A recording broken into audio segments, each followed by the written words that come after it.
ঠিকানা থাকি ওখানে দাঁড়া আসছে। কোথায় আছে? হ্যাঁ, তার মাথায় চাতরা মহিলা পার করে। তো যেমনটা তোমরা শুনলে, একটা ভাই এসছে আমার কাছে, তার গাড়ি খারাপ হয়ে পড়ে আছে। তার বাবা গাড়িটা নিয়ে গিয়েছে চালাতে চালাতে, তার গাড়িটা খারাপ হয়ে পড়ে আছে। তা গাড়িটা আমরা দেখব, গাড়িটা যদি ঠিক করা হয় তো ঠিক করব, নাহলে টচিং করে নিয়ে আসবো গ্যারেজে নিয়ে এসে ঠিক করব।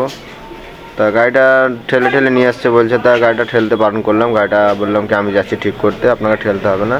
তো গাড়িটা এক জায়গায় লাগিয়ে রাখতে বললাম। তো দেখছি দাদা কি করছে। তা আমরা গাড়িটা যাবো ঠিক করতে। তো তোমাদেরকে ভিডিওটা দেখতে থাকো, ভিডিওটা কেমন লাগছে তোমরা কমেন্টে জানাবে।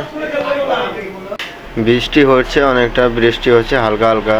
তা বৃষ্টিতেও যাবো আমরা, কোনো অসুবিধা নেই। তোমরা ফোন করবে, যেখানে অসুবিধায় পড়বে আমাকে মনে করবে, আমি তোমাদের সার্ভিস দেবো সেভাবে। তো তোমরা মিস করবে না, সব জিনিস আমাকে ফোন করবে। ফোন করলে আমি তোমাদের কাছে যাবো, গাড়িটা ঠিক করে বা গাড়িটা টচিং করে গ্যারেজ নিয়ে আসবো।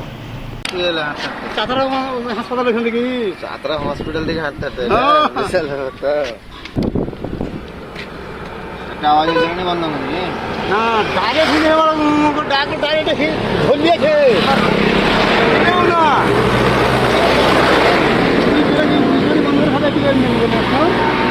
আরে এটা না ছাড়াচ্ছি পাচ্ছি না, ধরতে হয়েছি করতে পারছি। তার কেটে গেছে, অ্যাক্সিডেন্টে তার কেটে গেছে। আর প্রবলেম হয়েছে ওটা দেখতে পাচ্ছি না, এখানে হবে না, চলে আমি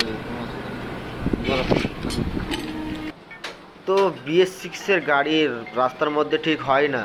তা BS6 আমরা গাড়িটা ঠিক করব এখানে গ্যারেজে এনে ঠিক করলে বেশি সুবিধা হবে, কিন্তু সব রকম মেশিন এখানে আছে।